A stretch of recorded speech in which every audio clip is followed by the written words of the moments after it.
for your time. How are you doing on this fine Thursday? I'm doing great. How are you doing?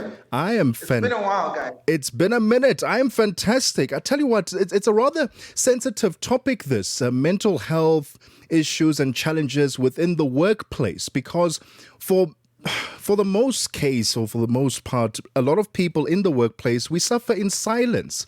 Why is it the case, Mertha? Because we are working with human beings, and it should be somewhat easy to engage your fellow colleagues, fellow human beings, when you are not doing well mentally, and if you're experiencing some challenges there. Well, working with humans is actually one of the most difficult things. Whether we like it or not, we have different backgrounds, we have different characters, we come from different environments, and the workplace now even has more demands on humanity with the advent of AI, technology, robotics, and all those kind of things. So the challenges are huge, and we are now expected to do more with less. And when COVID came, it kind of highlighted quite a lot of issues that were taking place in the workplace, that a lot of people actually chose not to go back into the workplace because of those stressors around them. And even though the employers are also requiring more from you, your efforts are rather, you may have, what do we call it, a job description, right? Yeah. But the employer actually requires you to do over and beyond what the duty of call is asking of you. So these are the kind of issues that when you put together, it leaves the individual worrying to say, am I good enough? Am I able to deliver? Are these things within my capability? And this is where the idea of anxiety comes in, stress, even interpersonal conflicts with colleagues. These may seem simple things, but even the idea of bullying and personality clashes come into the boardroom, but it comes way back from childhood, how you're able to express yourself. But in the workplace now, you're all adults, and you kind of, instead of working together, most workplaces actually call us to compete with each other so that we achieve the best within the company, we achieve the best within the industry. So that competition actually brings a lot of pressure. At what cost also? Because the pressure, I would imagine, gets you into a state where you are constantly, yes, competing, but also constantly feeling as if you're not good enough. And that is not good for your mental well-being in executing your job. Mertha, please stay on the line. We're going to take a quick breather. It's 21 minutes after 1 p.m. Central African time. We're discussing how supportive workplace cultures can help reduce stigma and encourage employees to speak openly about mental health. Don't go anywhere. 60 years of Channel Africa, your trusted voice, your African perspective into the future. Je, una jambo lolote akilini mwako? Je, una shauku kuhusu masuala muhimu? Na je, una maoni ambayo unataka yasikike?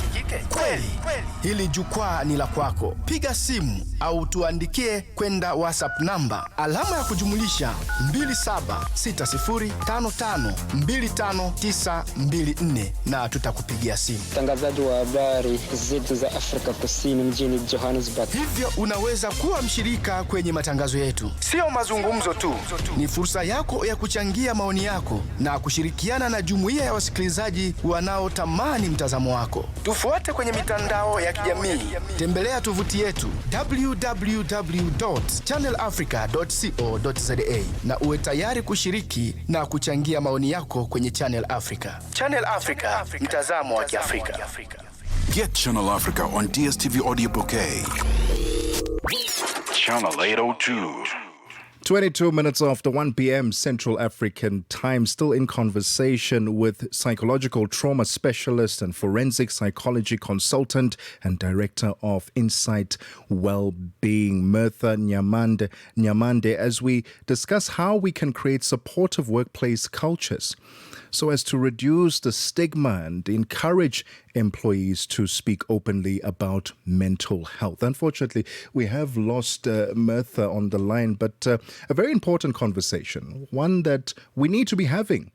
Again, earlier we said that we're seeing colleagues struggling in silence, and we hardly know how to approach them. All of a sudden, that one employee that was always bubbly and full of energy, they're no longer as energetic. They no longer want to engage with their colleagues. Something happened, something changed. How do we address that as their colleagues? Do we address them directly? Do we go to our line management and say, listen, we've noticed something? Or do we just simply ignore it and keep it moving because it's none of my business? Oftentimes we do that. We will see colleagues struggling and they're dealing with difficult times, but we do nothing about it. Do we have a place to do something about it? So please let us know if you've had any encounters in the workplace. Perhaps you have dealt with a colleague that was going through severe anxiety and depression in the workplace. But through an intervention, either through management structure, the company's wellness programs, or just you as a concerned colleague, you were able to get them out of that state. We'd love to hear from you. Plus, let's use the social media platform where we are streaming live so you can comment live at Channel Africa on Facebook and YouTube and at Channel Africa 1 on TikTok. Let's take a quick breather. When we get back, hopefully we'll have Mertha back on the line. Stay tuned to Channel Africa. Stream us on our new and updated website, channelafrica.co.za. Africa is changing, and the world is paying attention.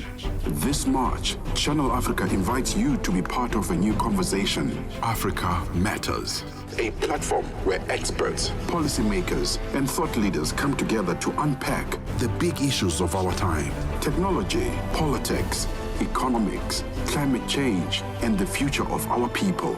This is where ideas meet action, where change becomes opportunity, where Africa's voice takes its rightful place on the global stage. In March 2026, Channel Africa hosts Africa Climate Change Recovery Summit. Join the dialogue. Be part of the movement. Channel Africa, the African perspective. Late night with African stories that matter. Tsepiso Makwetla on Africa World Hour. I mean, we're seeing South Africa face challenges in the enforcement of an NHI plan. The Minister of Health is contending with legal action. There might be a will, but there would be opposition. And what is most important is the issue of equitable health services. How do we make sure that those policies translate into that? Let me just give you a real example. In 1926, Japan started to discuss about primary healthcare and universal health coverage. By 1961, Japan was fully with universal health coverage. Do you know how long they live? They've got the longest lifespan in the world. So it's not theory anymore. In any country during COVID, if you remember 4 years ago, which fared well, there are those countries which had a very strong primary healthcare system. Because when we say health sovereignty, it's not about closing the doors to the partners. No, this is a process. But we need to give where our priorities, what can we do more with less? Regional Director for Africa, Professor Mohammed Jacob. Late night with Tsepiso Makwetla. End your day inspired by Africa World Hour on Channel Africa, the African perspective. We take no sides, none whatsoever. We are the upside.